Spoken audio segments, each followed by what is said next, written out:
How's it going, everyone? It is Skullzi here, and today I want to talk about two very contrasting different marketing strategies from two different gaming companies that make giant open-world RPG games. And obviously, judging by the title of this video, this comparison is going to be between CD Projekt Red and Bethesda Game Studios, because with the recent launch of Cyberpunk 2077 and all of its obvious bugs and issues that everyone already knows about by now, I'm sure, we got to see just how effective, or in some cases ineffective, CD Projekt Red's marketing strategy for this game was, because it is night and day to what Bethesda Game Studios does. And for the longest time, everyone has criticized Bethesda Game Studios, or more specifically Todd Howard's silence about his up-and-coming future games, because as Todd Howard stated himself, he would wait up until like the week the game comes out before he even announces it. Bethesda Game Studios won't let him do that, so they usually have him announce a game like at least during the same year it releases. However, Bethesda did want to give the community kind of a boon by showing us the Starfield trailer and the Elder Scrolls 6 trailer back in 2018, which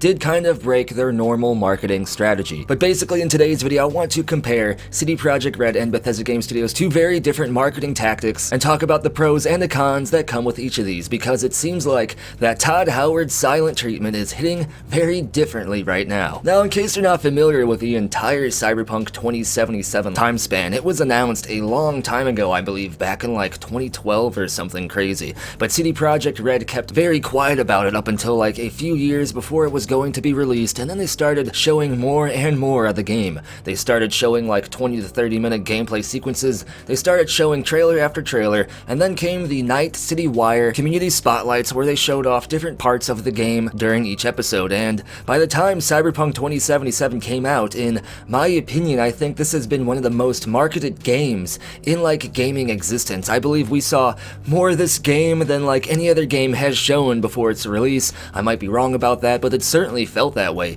It seemed like we saw at least 20 to 30% of the game, all of its cutscenes and just its content, just based upon all of the different footage that CD Projekt Red showed us for Cyberpunk 2077 during its pre-release date marketing time period. And that actually didn't work for a lot of the community. A lot of the community actually had to step back from it all, myself included, because we felt like we were getting a little overloaded with too much like actual visual content for this game. Some people loved it, and I mean, it did get people hyped for this game, but did that hype actually turn out in the end, or did it turn around and bite CD Projekt Red in the hand? Because by showing all this footage, doing all this hype building, people pretty much got so excited for this game that they sent death threats to CD Projekt Red when they tried to delay it to fix the bugs that we're seeing now, which is kind of ironic and shows just how stupid some people can be. You send death threats and now you get a less quality game. See how it works, you stupid idiots? And it kind of sucks that the very, very small vocal minority of the gaming community was able to affect CD Projekt Red like that,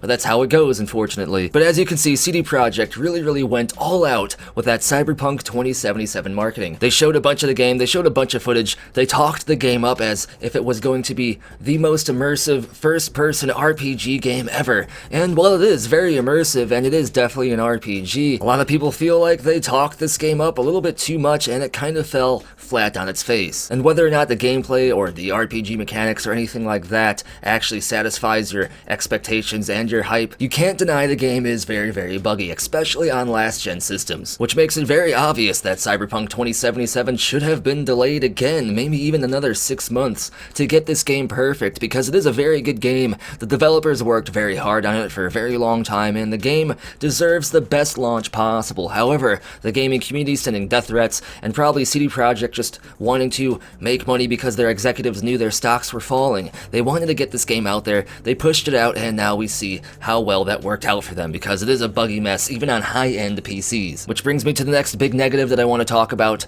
CD Projekt Red's all-out marketing scheme, is that it kind of didn't give them as much leeway to delay the game, because once you're publicly talking about the game this much, once you're driving the hype to such a high level like they did, and once you've already delayed a game like multiple times, to delay it again would be like shooting yourself in your foot after you've already shot yourself in the foot like 3 times. After the game was delayed from November to December, CD Projekt Red's stock plummeted, and I feel like if they weren't so open about this game and its projected release date, then maybe they stepped back from the marketing a little bit. They would have had more leeway behind the scenes to delay the game, because who knows how many times Starfield has been delayed because it never gave us a release date. For all we know, they wanted the release of the game this year or even last year, but they delayed it to do more work on it, and as you notice, if they did delay it, we have no idea because it's not public and the community isn't outraged over a delay they don't know anything about. Which kind of shows you that maybe Todd Howard has the right idea when it comes to being silent about his games. Because by being completely silent about the game, you can totally control the community's hype and expectations.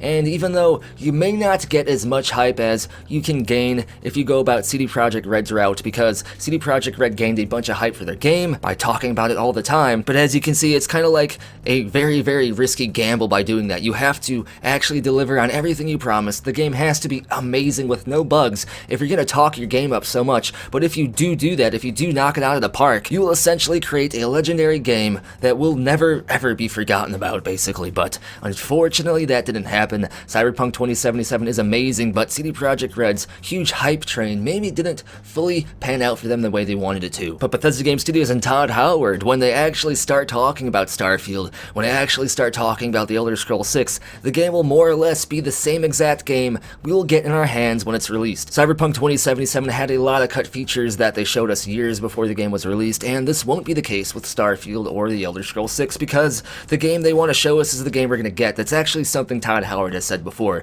The main reason he waits so long to talk about a game is because he wants the game they show you to literally be the same exact game you'll get in your hands when the game is released, and that is highly commendable, but even more so now after the Cyberpunk 2077 launch issues. You can see how the two varying marketing strategies have some pretty big positives and negatives, but in terms of CD Projekt Red's marketing strategy, it's a huge gamble that didn't pay out for them because, like I said earlier, you might be able to get a lot more hype if you go all out with your marketing rather than do what Bethesda does regarding being silent, but if you don't knock the game out of the park, if you don't do a legendary job with no issues, the community is going to call you out hard on it, and that's exactly what we're seeing now in the gaming community. Bear in mind, I say all this and I still love Cyberpunk 2077, but you gotta admit, like I said, that Todd Howard's silent treatment is hitting differently right now, and I kinda totally get where he was coming from, and I respect at least how he wants to portray his next games to the community, because he respects the community enough to show them something that we will get in our hands and to be very upfront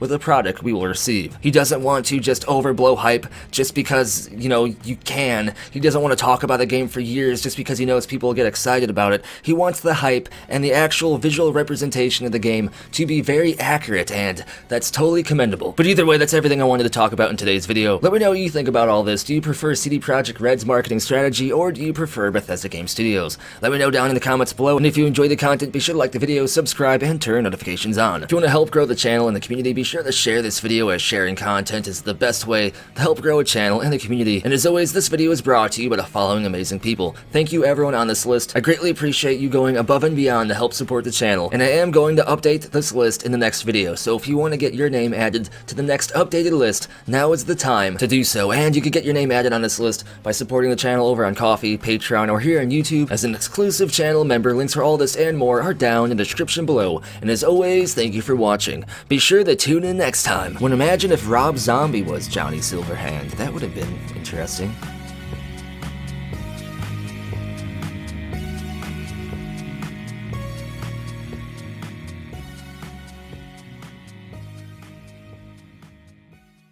It just works.